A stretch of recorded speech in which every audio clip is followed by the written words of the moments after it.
All right, Hallie, you ready? The Jason and Hallie Show! Pandemic edition.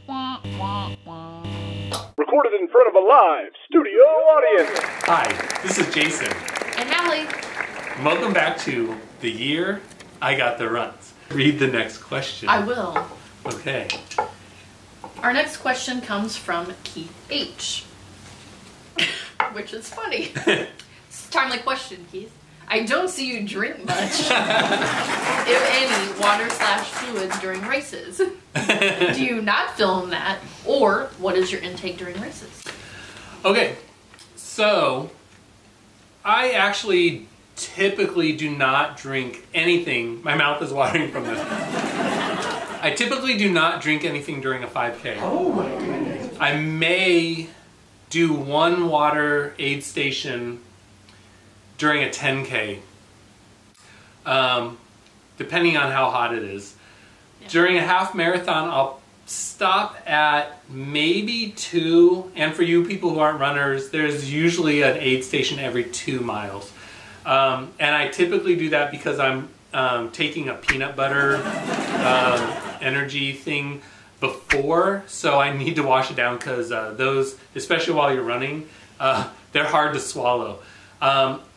I stopped filming them because... I'm trying not to laugh. I stopped filming them because I figured it's probably pretty boring for you all to watch me drink water. And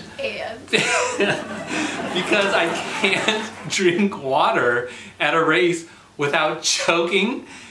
It's kind of a joke between Hallie and I because I choke every race. Hallie and I are trying to stay hydrated. I've already started choking. Don't choke. Too late. I want to say maybe there's a Amy Thompson / Run for Brain Injury portion of a video where we kind of touch on that. Yeah, I'll put the link up here. The other thing about running through aid stations is they're usually a bit of a traffic jam. And you're trying to figure out, do I want water, do I want Gatorade? It's like traffic, weaving in and out. Some people are slowing down, some people are speeding up. Some people stop right in front of you. Yeah. So there's a lot going on even when you're not filming to get through one of those without tripping and falling or bumping into somebody. But I tend to hydrate a little bit more than Jason does. He'll usually like keep the pace and I'll slow down a little bit so I can get max fluids. Definitely during halves and fulls, I take advantage of every aid station. And I tend to rotate between water and Gatorade. Because I don't necessarily need that much sugar, but I do need to rinse my mouth out. And similar to you, I time my goos at about for the 45-50 minute mark, but I also do it when I know I'm coming up to an aid station so I can rinse my mouth out. Yeah, and you brought up a good point. During marathons when I do, and half marathons when I do stop at aid stations, I alternate between water and some sort of sports drink because water will upset my stomach if I only drink that during a run. So I try to get the sugar and electrolytes in there. I have Gatorade all over my face. I didn't choke. What I'll say too about Gatorade is even if you don't swallow all of it, just rinsing it in your mouth and that little hit of salt and sugar can be really helpful, especially when you're like getting to that 20-mile mark where you're like, please don't hit the wall, please don't hit the wall, but you do because your body is out of its fuel stores. So just that little hit can sometimes be right on time to help you like push on for the next couple miles and hit another aid station. Right, that's true. I did remember what I was going to say. I try really hard to hydrate starting 2 days before the race. So I'm also not going into the race dehydrated, which I think makes a huge difference. Really? Yeah. All right, good question. Now, Lindsay Schwartz, you came through like Lance did. Lance is after you with the questions. She asked, I got the numbers out of order. I took one out because it was asking if how Hallie and I met. But let's just go through these real quick. Quick fire. Favorite running distance? 4 mile because there's not very many of them anymore. Okay, that's fun. I really like 5Ks.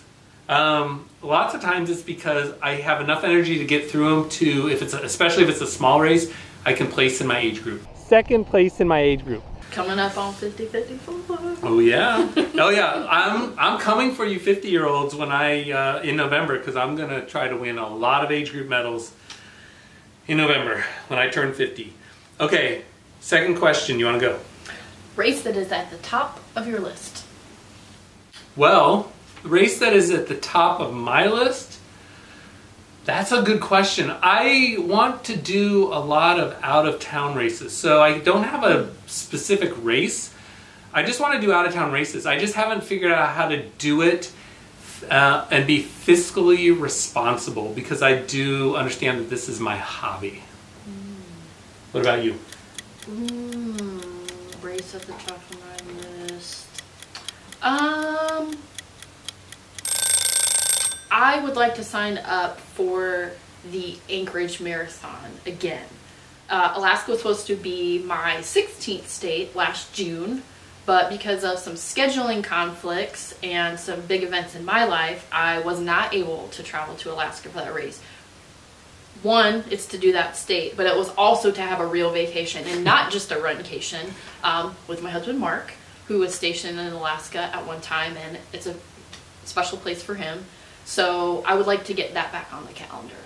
Might not be this year, but it'll be soon. That'll be a cool in the coming one. years. Yeah. This question is geared specifically to me, except I'm going to put an invitation out to Hallie to join me. Lindsay asked, do you still run with shelter dogs? So the answer is yes. So the problem is I basically run a race every weekend. So my plan when I started running with shelter dogs was when I didn't have a race, I would pick up a shelter dog. This is Pepper. Now Pepper is a 2-year-old Whippet mix, and run with that dog and try to help get it adopted. I ran into two problems. As soon as I started doing that, the trail right outside of the dog shelter closed down. And so I then had to start putting the dogs in my car, which is not a big deal, but it's not as easy as I thought it would be. Also, I have to take into account the temperature. Well, the best thing about dogs is they're not shy about telling you when they're ready for a rest and a cool down. I can't risk it. So those are the main reasons. And honestly, I'm gonna put this on all of you. I stopped running with shelter dogs or making it a priority because no one was watching the videos. So if you want me to try to fit running with shelter dogs back into my channel, let me know below. If I get enough positive responses, I'll try to get it to work out. Yeah. Okay. I don't run with shelter dogs, but I do have 2 Rhodesian Ridgebacks at home who love to run. My older dog, Jodo, marathon trained with me. I ran him up to 13 miles in the heat of the summer. Wow. They're built for it, and they really love it. And then my younger dog, Zuva, we've done some 5Ks together. She's a little bit short attention span theater, so I think that maybe the 5K distance is probably her sweet spot. But I love running with my dogs. That's awesome. So if people want me to do shelter dog runs, Hallie, would you like to join me on some of them? I would do that. She would do that. Okay. So for those of you who don't just want to see shelter dogs but see Hallie more, let me know below. Thank you to everyone who watched. I hope you enjoyed the series. See you later. Bye. Bye. The Jason and Hallie Show. Pandemic edition. Wah, wah, wah.